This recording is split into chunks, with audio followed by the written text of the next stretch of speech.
I work at a well-known pharmacy store. A lot of the times, mums will come in carrying an infant in their arms and try to bring all their products to the register without a basket. In all of those cases, they will hand some things to the baby to hold. Whenever I see babies holding products, I immediately know what type of transaction this is going to be. Moms will grab things from their babies to hand to me, and it's wet with slobber. That is disgusting. Like I said, I work at a pharmacy store, so a lot of the times they're in there buying medicine for said baby.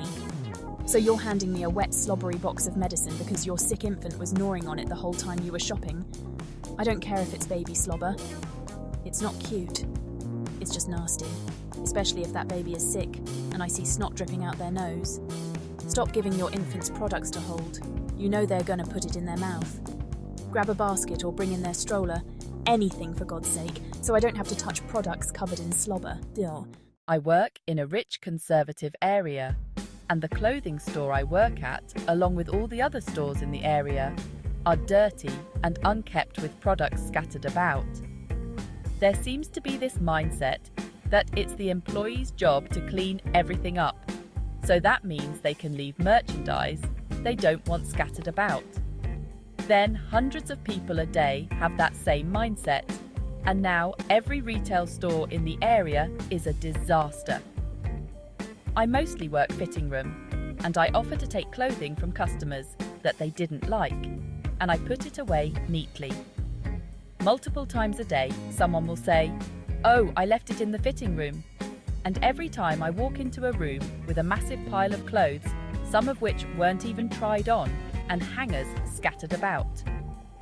I have had people try and make me their personal shopper while I'm desperately trying to fix the messes other customers leave. The entitlement of the people in this area is astounding to me. You'd expect a rich area to have nice stores, but no. People in the area have an expectation that their mess will be cleaned up without considering there is only a handful of people working at any given time, and that other people, just as dirty and entitled as them, have the same idea.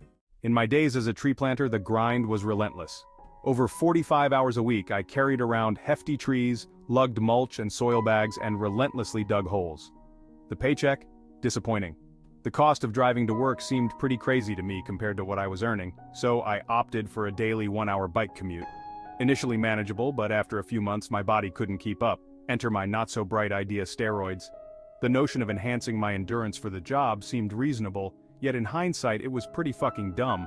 The steroids were not saving a lot more than the gas I aimed to save. Slowly it dawned on me. Sacrificing my well-being for a job barely covering rent and food was the epitome of absurdity. I'm a crew member at my establishment, and the amount of favoritism in this place is insane. There's so much drama here, and the GM does not know how to lead his managers at all. There's around 9 managers who take care of the building and run the place, and with around 30 employees. The thing is, this GM also has a disgusting senior who preys on young girls. Whenever we tell the GM about the things this guy does, he looks away and ignores everything.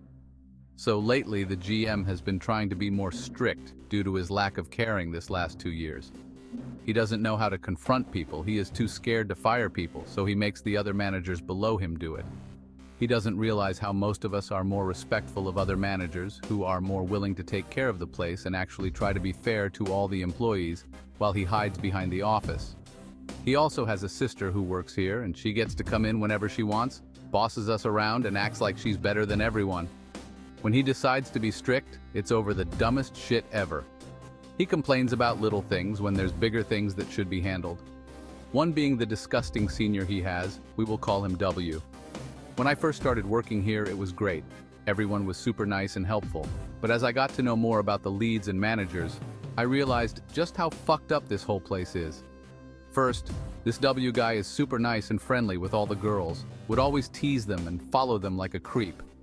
He would try and hug them and always ask for their personal numbers. Keep in mind, this place we have a lot of teenagers, and he mainly goes for any girl 16 to 19-year-olds. He buys them gift cards, messages them non-stop, will let them off the hook, allowing them to not show for multiple shifts and still somehow keep the job, which is also the GM's fault for not doing shit. He has gone out with 2 girls who were barely 18 to the bars. Even if they are adults, a 33-year-old man going out with high schoolers is still creepy as hell. There's even a lead who cried to the GM that she felt so uncomfortable because he kept following her around, and the GM said, "He's a good guy, give him some time." This guy has been harassing these girls over a year. How much more time do you need? It was getting so bad that some managers tried to make statements to give to the GM and corporate, but of course nothing happened. The GM instead got butthurt saying, "Why is no one talking to me personally?" Because he does absolutely nothing. We had more hope for the other managers to do something than him. Sadly, the managers couldn't do much because of how cowardly the GM is. Even a former employee sent an email to corporate about W, and they just told the GM to handle it, but as always, he did nothing. There's so much drama with the leads too. There's favorites everywhere. 2 leads are really close to one of the managers, and they get away with not stocking up or even working. They just make the crew members do their job for them. One of the top leads gets to have the morning shifts every day and eat anywhere she wants. She will leave us in the front dealing with all the customers. And of course, I can't say much because they have a manager on their side. The senior is only interested in the little girls here, and the GM is a coward. I continue to stay because I really like some people here. I've made really good friends, so it's hard to let go. I know some people have it more difficult than me, and I'm grateful for this job, but I really needed to let it out somewhere, and I just so happened to find this place to vent. Thanks for having the time to read. I'm going to be vague for obvious reasons, so here goes. I'm a network engineer and I work in an ISP somewhere in Asia, specifically in the layer 3, the network layer. It's all complicated words, but I basically get emails from our customer service saying some customer has a problem connecting to some website lag or latency issues. I've been told by seniors to just reply network normal if you can't find anything wrong. I've been doing that for almost a year now. 95% of my day is basically watching YouTube and nothing else. The pay is kind of mid, around $2,550 after tax monthly, but I literally don't have to do jack shit. I've had weeks where I get 0 emails and I sit on my ass all day. The best thing is, since our department is in charge of testing our normal customers' network, we have access to another network that's not under the company's network, and I can basically do whatever I want. I've built a better PC, 7800X 3D with 7900 XT, and I've been remote controlling my home PC to play Cyberpunk, great DLC by the way, all week. I technically work shifts, so I get to choose which days I'll be working. I love working on Saturday and Sunday. I bring my work laptop back home, check emails when I wake up, having lunch, and when I log off. Since no one really works on Saturday and Sunday, I'm spending all day just chilling. And I still get 8 days a month plus any public holiday. So I've been going on trips every other month. I would schedule my work like this. I would work 6 days straight, like from Tuesday to Sunday, and take Monday off.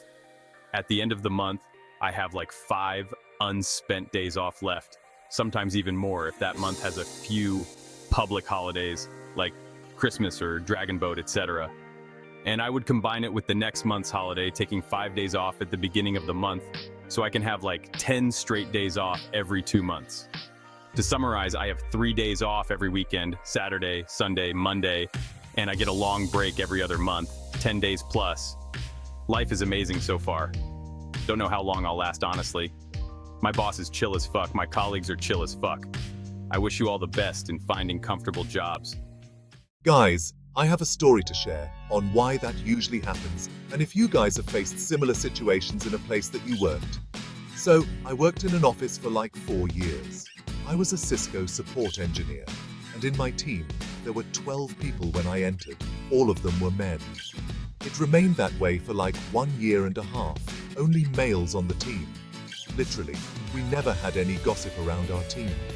Even though there were people who did not like each other, there was no drama whatsoever. Well, until the first couple of women got hired, and suddenly, gossip, fights, and a lot of drama started in the office. I'm not saying that all women are like that. However, it changed the dynamics of the office so much that some people even quit their jobs. Anyway, I feel like women are way more competitive in terms of the people around them, and they care way more about looks, their agenda, and feelings. Which for a technical support engineer is not really cool, since we have to have a sense of teamwork. And all of that got lost with all the drama that was added after they hired those girls for the team. I have a colleague who is a good person. but he tells stories that take a long time to tell. He goes on in his story, describing everything, and then going off into multiple side stories that have nothing to do with the initial story. The most annoying part is his stories don't have a point at the end. So me and my other colleagues will be sat there for 40-odd minutes only to not know why he told that story. It can be so goddamn annoying. Final bit is if we're talking about the football, a sport he doesn't like, and he will try and join the conversation, saying about a game he watched recently and then describe the game. We looked up one of the ones he was on about, and it was played in 1983. He's a good guy, but God, it's so boring. So I worked night shift in the lab at a mineral plant. Some of the following things I saw were absolutely wild. The maintenance guy built a fully functioning 1800s cannon out of scrap metal. A temp worker stole the refrigerator and microwave.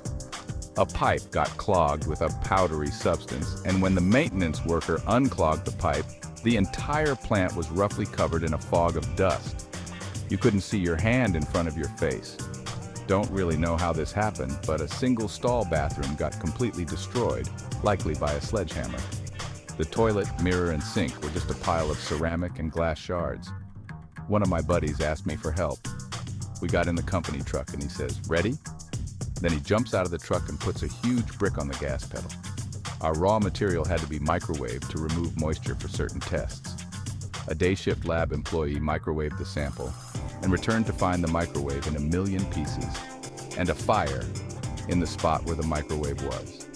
So many people were watching adult movies on company Wi-Fi that corporate had to step in because it was swamped removing malware or whatnot from all the adult films. I am a dental intern who just started a new rotation, working with 3 specialists, Dr. A, Dr. B, and Dr. C. On the first day, Dr. A completely snapped at a nurse, screaming at her and calling nurses idiots in front of everyone. While I understood his frustration, I don't condone disrespect at all and disagreed with his behavior. I felt really bad for the nurse who was embarrassed in front of her colleagues. Throughout the day, Dr. A kept trying to involve me in his argument, wanting me to agree with him, but I stayed quiet and let him talk. I was very uncomfortable and didn't know what to say. Later that day, we discussed a case, and I wasn't very familiar with it, so I asked questions which he politely answered until I asked, what could we do to prevent complications from that specific surgery? It was clear he didn't know the answer, and he responded with, "This is not up to you to decide. A consultant has to. It is not your job," in a very hostile tone. I just said okay and stayed quiet. After that, he seemed determined to make me feel like an idiot. For every patient, he explained how to give anesthesia, which I had done countless times and refused to let me work, only observe. Even though we have to work to finish a set of requirements to get certified. And he would only let me observe simple routine procedures that I've done so many times. On the second day, he told me not to just sit and wait for patients, but to check if the other doctors had more interesting cases. He tends to say that when he doesn't want me around. I gladly joined Dr. B for an implant surgery while Dr. A took his break.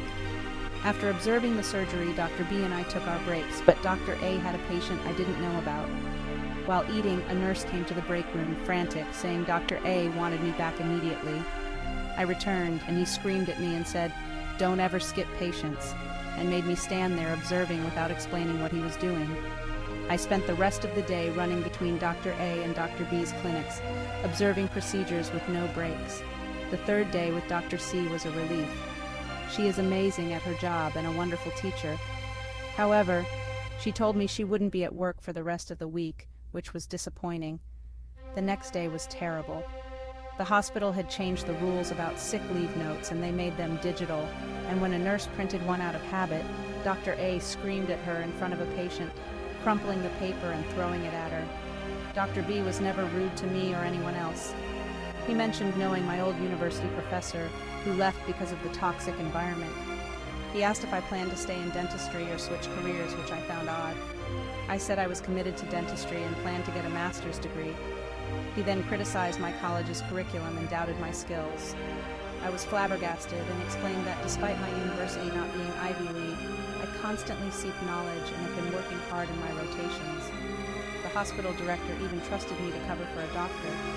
Dr. B insisted I needed at least a year of postgraduate courses before working, even though he's never seen my work, unlike Dr. C, who let me work on her patients confidently.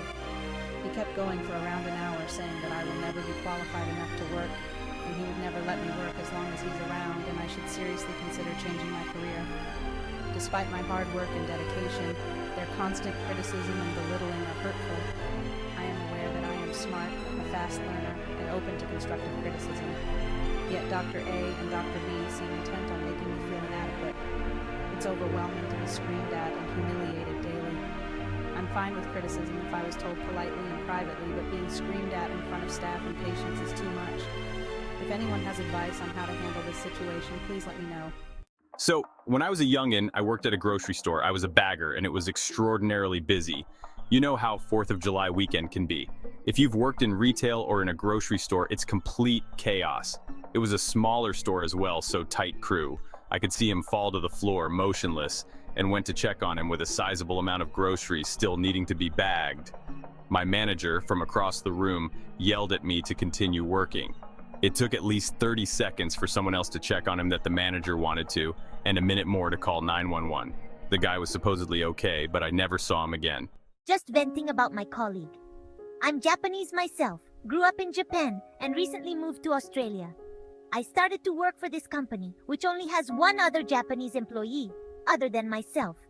Our European supervisor was talking about culture in each country, and how different we are. And she started yapping about, oh, Japanese people are lazy and don't want to work. That's why their economy is bad. I was shocked. This woman is over 40 years old and has not worked in Japan since when she was 23. That means she barely did her grad role in Japan. Her statement cannot be more opposite from the truth. In Japan, we do have issues about old corporate structure not incentivizing performance, and instead put more weight to loyalty of the employees.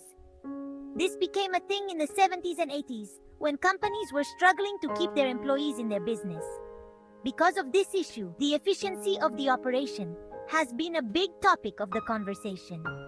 Now that the stock market of Japan is booming, Japanese corporates are putting more effort into reforming their old structures, providing more values to their stakeholders. The thing is, this colleague is in charge of marketing towards the Japanese market. She is supposed to be the one who is up to date with the ins and outs of Japanese society and economy. I just can't believe how prejudiced and wrong her views are about our country. She also was saying, oh, Japan is too crowded, not relaxed at all anywhere, which also cannot be further from the truth. Japan is the country with many attractions, with resorts super close to metropolitan cities, or even in beautiful mountain ranges. I'm just wondering if she has forgotten what Japan is, even as a country. She was also kind of criticizing how I'm from Tokyo, which apparently is not a lifestyle city, not a good tourist destination for adults with children, and too uptight. Tokyo is not just a metropolitan. Tokyo also offers beautiful nature just outside of the city. She didn't even come to Australia with her own power. She just married some white Aussie guy. I just don't know why she thinks local Japanese are lazy. Of course, there will be lazy people anywhere, but it's just such a skewed view. I'm just thinking perhaps she is just doing this to cope with changes she experienced in her life. But as a Japanese myself, I feel weird about her hating on my country for no valid reasons. I've been a full-time employee for over 2 years now, and here are just some of the things I've experienced. Witnessed a server quit because they brought it to a manager's attention that our greeter was glaring at their family, customers, and sexually harassing employees. When asked to do something because it was affecting their mental health, management said, well, maybe you should get a new job if this place is so bad for your mental health. Experienced sexual harassment by a kitchen employee, and when I told a manager, they told me, he's just special needs. He probably didn't mean it like that. At the same time, the same manager was aware that the same employee was inappropriately touching underage staff on the job and didn't do anything because they were too afraid of a lawsuit. Had multiple managers sexually harass many employees by making jokes about how they'd make good strippers with their body types. The complete and total relinquishment of allowing employees overtime, even if they desperately need it to make ends meet. Allowing a dishwasher to feed employees laced lollipops and watch porn in the dish pit because at least he showed up on time, until he threatened to beat up a manager and only then was fired. An employee is currently sexually harassing me and at least 3 other staff in the past. Management knows. This employee is still getting raises and being paid more than 90% of the other staff, with a better work ethic, solely for his sociability. Just found this sub and these stories are wild. Mine is nothing too crazy, but was a pretty classic case of out-of-touch managers and the stupid stuff hourly employees have to put up with at times. This happened several years ago when I was taking some time off between finishing my undergraduate degree and starting a graduate program. There was about a year gap where I needed some income before I returned to school. I wasn't expecting to make that much, but just needed enough to hold me over. It was also temporary. So I applied and was hired for a company in the US, who I won't name, but I'll just say they were retail and growing fast. It was a barely over minimum wage hourly position, but they said they could give me 40 hours a week, no problem. So it would be enough. They were opening a new storefront and were hiring staff for that location. Until it opened, we would be working and training at this other location. The training store already had their own full staff, so there were way too many of us at that place. Honestly, it was off-putting for customers to come in, and there were 10 of us on the sales floor greeting them. After a few weeks, it was clear there wasn't enough space or work to keep us all occupied. I'm not sure if they just had poor planning or if there was a delay, but either way, the new storefront wasn't opening yet, so all the new staff that had been hired got moved to a different location that worked more with inventory than sales. I ended up doing a completely different job than I was hired for, but I didn't care because it was a temporary job for me. Honestly, the job was kind of fun at times, though. What I did care about was the cut in hours. They were paying a full staff that didn't have a store to work in, so they were cutting hours as much as they could. This went on for months with them continuously assuring us that it would all pick up. I was frustrated though because they assured me in the interview it would be no problem to give me full-time hours. The best part was when they acknowledged we weren't getting the hours we were promised. So if we needed to get a second job, then we will completely support you in that. Just so happens I stumbled on another job at a local cafe that was desperate for help. They paid about the same and guaranteed 40 hours. They were also much closer to my house, so less of a commute. They were a bit of a disaster as a business, but they were nice to me, and it didn't affect my ability to do my job, so it was a chill gig. They kept their promise and gave me full-time hours all the way up until I left to go back to school. When I told my manager from the first job that I was leaving to take this other job, she was so offended. I think she was mad because they had hired this whole staff for the store and I was about the 3rd or 4th person out of 8 to leave, almost all because of lack of hours. So they would need to start hiring again. She was ranting about how the store would open so soon and they had big plans for me to start doing more just next week. Funny enough, no one had mentioned these important plans for me before that conversation. She was also going on about how if I needed more hours, I should have brought it up, and I never talked to her about this. I told her I did talk to my immediate boss, both individually and at that meeting, who, if she remembers, encouraged us to get another job if we needed it. So I did. I gave her 2 weeks' notice, but she was so mad she just had me leave after that shift. Fine with me. My new job wanted me to start right away anyway. It was actually an interesting year where I learned several random skills that has nothing to do with my current field of work, but was fun to learn. I ring up at least 800 people a day. It's a small store, but that's a lot of people for anyone. Some girl I rang up came back as I'm 12 minutes past getting off my shift. She asks if I remember her buying mac and cheese and continues to explain that neither she nor her friend had any in the bag. There's nothing left on my register, and I would have noticed if it was left, but just in case I asked if she had her receipt. She didn't. She told me she didn't want it and was hoping I'd remember what she bought, then listed off other things she bought. I told her something along the lines of, I ring up a lot of people in a day, so she says, it wasn't that long ago, it should be sitting on the top. How many people don't want their receipt? Did I mention it was the end of my shift? I had already tied off the garbages from all the registers, so I picked up all 5 bags and placed them on the counter in response. I began to explain that I already grabbed everyone's garbage, but she stopped me a couple of words in with, I'm going to get some things while you look for that. and listed off what she bought again. So I grabbed the biggest bag, assuming it's mine.